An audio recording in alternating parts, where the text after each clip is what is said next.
Di dunia ni apa jadi kepada jenazah kita? Orang mandikan, orang kafankan, orang bawa main masjid, kemudian orang bawa pergi ke tanah perkuburan. Orang pun kebumikan kita. Habis orang baca tahlil apa, doa apa semua, Tok Imam and the gang paling awal sekali lah. Takkan nak tunggu? Tunggu buat apa? Bukan kehidupan tempat orang mati. Ahli keluarga kita tunggu ustaz? Tak ada ahli keluarga tunggu seminggu, saya tak pernah nampak lagi. 3 jam ahli keluarga pun balik. Isteri tercinta ke, suami tercinta ke, anak tercinta ke, tak ada lagi yang duduk 11 jam. Tak ada. Nampak tuan? Nabi kata, renung-renungkanlah, kata Rasulullah, siapa yang akan menemani kamu. Nabi kata semua balik. Pangkat kamu balik, kemasyhuran kamu balik, harta kamu balik, anak isteri tercinta kamu balik. Yang tunggu di situ hanyalah amalan kamu sahaja. Sehinggalah apabila orang terakhir meninggalkan tapak perkuburan, kalian akan mendengar bunyi derapan kaki orang itu. Antara benda yang penduduk alam barzah dengar, sabit dengan hadis yang sahih yang ni.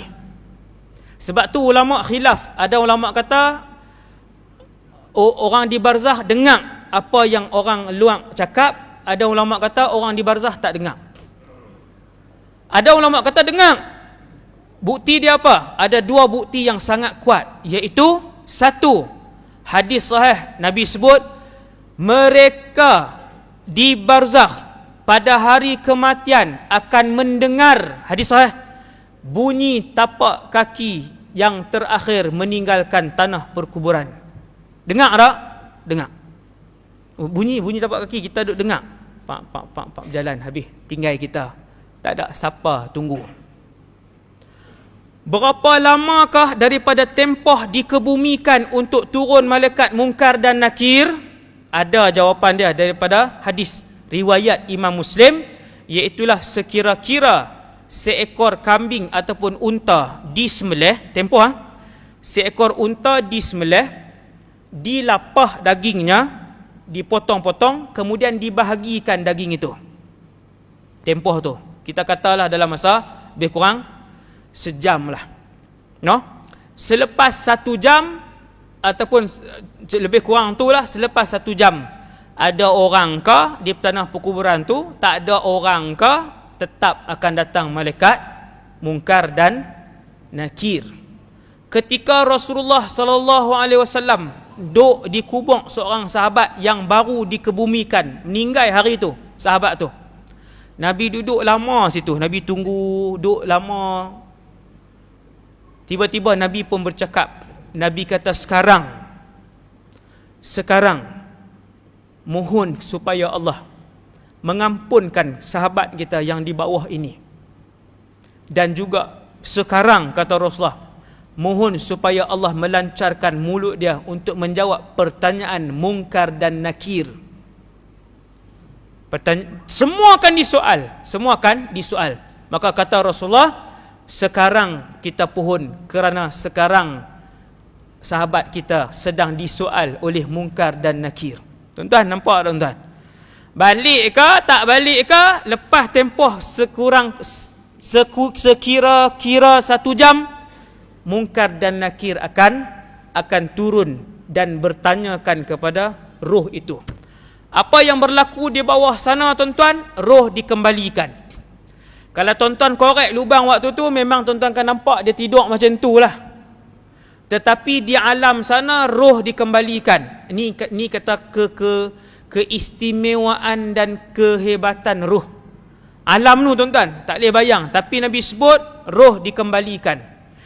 Lalu kita akan didudukkan. Ini hari pertama tuan-tuan. Ini hari pertama. Kita pun didudukkan. Ni kita terlentang macam ni. Kan ada kiblat tu kan. Kita akan didudukkan macam tu. Kaki lurus lagi tapi duduk macam tu. Fayatihi malakan. Ketika itu datanglah 2 malaikat, iaitulah Munkar dan Nakir. Lalu kedua-dua malaikat ini yang kata Nabi sallallahu alaihi wasallam, aswadan, tubuh mereka hitam melegam. azraqani a'yunuhuma, mata kedua-dua mereka adalah biru. Ketika kedua-duanya bercakap, keluar api, butiran-butiran api daripada mulut mereka. Cakap keluar api. Di tangan mereka berdua ada penukul. Seandainya salah seorang mengetuk penukul itu di sebuah gunung, maka hancur berkecailah gunung itu. Gunung tuan-tuan, kepala kita ni bukan dengan gunung, dengan meja ni pun cukup dah, kalah dah. Cuba main tanduk tengok meja ni. Kan, tanduk 5 kali 10 kali, dia duduk macam tu meja ni. Kan? Mungkin tergerak di sana ya. Nabi kata seandainya penukul itu diletakkan di atas gunung, ketuk macam tu, lazabat, maka hancur berkecailah gunung tadi. Kalau letak kat orang, letak kat orang. Semua orang dalam masjid ni tahu soalan dia 3-4 tu saja. 4 soalan je. Man rabbuka? Siapa Tuhan kamu? Maka ruh yang baik ini akan boleh jawab, kata Nabi, kerana jawapan itu bukan dengan pengetahuan kita, tetapi jawapan ketika itu adalah dengan amalan kita. Rabbi Allah, maka ruh yang baik akan jawab dengan lancar, Tuhan aku ialah Allah. Kata Nabi, kemudian dia tanya soalan kedua, apa kitab kamu? Apa kitab yang dijadikan rujukan oleh kamu? Kemudian siapakah lelaki yang diutuskan kepada kamu? Muhammadur Rasulullah. Soalan-soalan ni tuan-tuan, siapa Rasul kamu? Siapa Tuhan kamu? Apa kitab yang kamu gunakan? Al-Quran. Sesiapa yang berjaya untuk menjawab ke semua soalan ini, maka selesailah pada hari itu. Habis Habis. Lepas tu pergi mana ustaz? Ila rawdatin min riyadil jannah. Habis jawab soalan, habislah dia, selesailah dia sesi soal jawab. Bukannya sampai bertahun-tahun pun, habis jawab soalan tu, lulus dia. Seandainya orang tu boleh jawab 3-4 soalan tadi, tolong 4 soalan ya, maka dia pun terus dibawa untuk berehat di satu taman daripada taman-taman syurga. Sampai di satu tempat, tuan-tuan, taman-taman syurga ni bukan duduk dalam awan apa semua berjalan lepas tu tenggelam. Hak tu Goku. Hak tu alam apa, hak merapu cerita-cerita apa raja monyet apa semua tu. Ni alam barzakh ni, taman syurga, taman syurga. Taman syurga takkan macam rumah kita, takkan macam Sungai Petani, takkan macam Switzerland. Taman syurga takkan macam Sydney. Taman syurga takkan macam Pantai Merdeka, Pulau Langkawi. Taman syurga, tempat itu indah. Boleh pi mana ustaz? Ya. Boleh jalan, rehat, sembah, jumpa dengan orang-orang lain, roh-roh lain di alam barzakh. Bahkan hidup dengan mereka sampailah malaikat Israfil tiupkan sangkakala. Itu suasana dia. Itu suasana dia. Ada orang, kata Rasulullah, didoakan oleh 100 orang-orang yang saleh, maka diangkat azab kubur daripada orang itu. Tuan-tuan, maka kena carilah, no? Kalau kita ni ramai orang-orang soleh di keliling kita, kawan-kawan kita ramai orang soleh, kematian kita siapa yang penuh? Orang soleh ramai kematian. Yang ramai pada hari kematian kita. No? Arwah Ustaz Murtada tu, Darul Murtada. Yang meninggal dengan saya pula nak sebut itu. Meninggal dengan saya, nak main ceramah macam mana? Yang aksiden dengan saya ni. Tuan-tuan, hari Ustaz Murtada meninggal, yang semayangkan jenazah dia, no? Sampai habis yang kolah. Dia orang berjalan kaki berapa kilometer parking. Ribuan orang-orang soleh yang berpakaian jubah serban kepiah. Penuh kita tengok.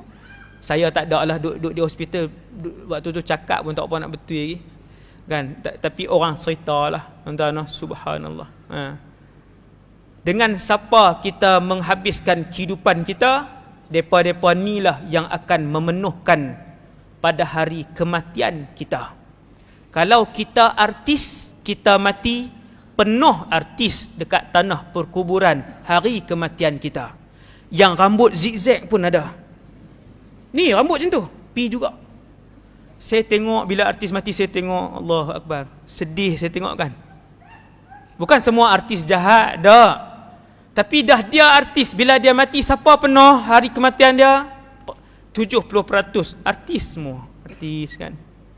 Tengok kita tengok, kesian.